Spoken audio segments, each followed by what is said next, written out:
তিনি বাংলা চলচ্চিত্র ও টেলিভিশনের এমন এক অভিনেতা যাকে একসময় দর্শকরা ভালোবাসতেন, কিন্তু হঠাৎ করেই যেন তিনি আড়ালে চলে গেলেন। আজ আমরা কথা বলবো অভিনেতা কৃষ্ণকিশোর মুখার্জিকে নিয়ে।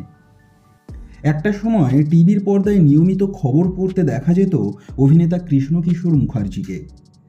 এরপর তিনি সঞ্চালকের চাকরি ছেড়ে পুরোপুরিভাবে মন দিলেন অভিনয়ে। চলচ্চিত্র, সিরিয়াল, ওয়েব সিরিজ তিনটি মাধ্যমেই অভিনয় করেছেন তিনি। তার অভিনয় দক্ষতা এবং পর্দার উপস্থিতি দর্শকদের নজর কেড়েছিল। বিশেষ করে টেলিভিশনের বিভিন্ন চরিত্রে তিনি বেশ জনপ্রিয়তা অর্জন করেছিলেন। কেবল পর্দা নয়, মঞ্চেও তাকে দেখা গিয়েছে নানান চরিত্রে। মাঝে একটা লম্বা বিরতি নিয়েছিলেন, এরপর আর দেখা যায়নি। কোথায় বেপাত্তা হয়ে গিয়েছিলেন এই অভিনেতা? তার ব্যক্তিগত জীবন নিয়েই তৈরি হয়েছিল নানা বিতর্ক ও গুঞ্জন। বাংলা বিনোদন জগতের অন্যতম আলোচিত অভিনেত্রী কমলিকা ব্যানার্জির সঙ্গে তার সম্পর্ক নিয়ে একসময় টলিপাড়ায় জোর চর্চা শুরু হয়। যদিও তাদের কেউই প্রকাশ্যে সম্পর্ক নিয়ে খুব বেশি কথা বলেননি, তবুও বিভিন্ন সাক্ষাৎকার ও সংবাদ মাধ্যমে তাদের সম্পর্ক নিয়ে নানা আলোচনা হয়েছে। অনেকেই মনে করেন এই সম্পর্কের জেরেই কৃষ্ণকিশোর মুখার্জির ব্যক্তিগত জীবন বরাবর সংবাদ শিরোনামে উঠে আসে। সমালোচকরা দাবি করেছিলেন যে তার ব্যক্তিগত জীবনের বিতর্ক কখনো কখনো তার অভিনয় জীবনের উপরও প্রভাব ফেলেছিল। কৃষ্ণকিশোর বাবুর অভিনয় জীবনের আরেকটি বড় দিক ছিল তার মঞ্চাভিনয়।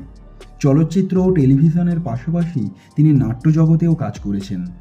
কিন্তু 90-এর দশক ও 2000-এর পর বাংলা বিনোদন জগতে নতুন প্রজন্মের অভিনেতাদের আগমনের ফলে ধীরে ধীরে তাকে কম দেখা যেতে থাকে। এরপর থেকেই দর্শকদের মনে প্রশ্ন জাগতে শুরু করে, কোথায় হারিয়ে গেলেন কৃষ্ণকিশোর মুখার্জি? অনেকেরই ধারণা ছিল তিনি হয়তো অভিনয় জগৎ ছেড়ে দিয়েছেন। আবার কেউ কেউ মনে করেন ব্যক্তিগত জীবনের ঝড়ই তাকে দূরে সরিয়ে দিয়েছে। কিন্তু বাস্তবে তিনি সম্পূর্ণভাবে অভিনয় থেকে দূরে সরে যাননি।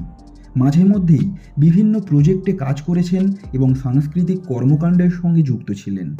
তার জীবন নিয়ে আরও একটি বিতর্কের বিষয় হলো জনপ্রিয়তায় থাকা সত্ত্বেও কেন তিনি নায়ক রূপে সাফল্য পেলেন না। অনেকেই মনে করেন ইন্ডাস্ট্রির রাজনীতি ও সুযোগের অভাব এর অন্যতম কারণ ছিল। যদিও এই বিষয়ে কৃষ্ণকিশোর নিজে কখনো প্রকাশ্যে কাউকে দোষারোপ করেননি। আজও বাংলা সিনেমায় দর্শকদের একাংশ মনে করেন কৃষ্ণকিশোর মুখার্জি তার প্রাপ্য সম্মান পাননি। প্রতিভা থাকা সত্ত্বেও তিনি মূলধারার তারকাদের মতো আলোচনায় থাকতে পারেননি। তবুও তার অভিনীত চরিত্রগুলো আজও দর্শকের মনে রয়ে গিয়েছে।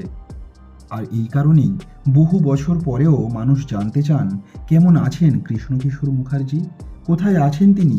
কেনই বা তাকে তেমনভাবে আর পর্দায় দেখা যায় না? সময়ের সঙ্গে সঙ্গে অনেক তারকাই আড়ালে চলে যান, কিন্তু তাদের কাজ এবং স্মৃতি থেকে যায় দর্শকদের হৃদয়ে। কৃষ্ণকিশোর মুখার্জিও তেমনই একজন অভিনেতা, যার জীবন যেমন ছিল আলোচিত, তেমনই ছিল নানা বিতর্কে ঘেরা। ধন্যবাদ।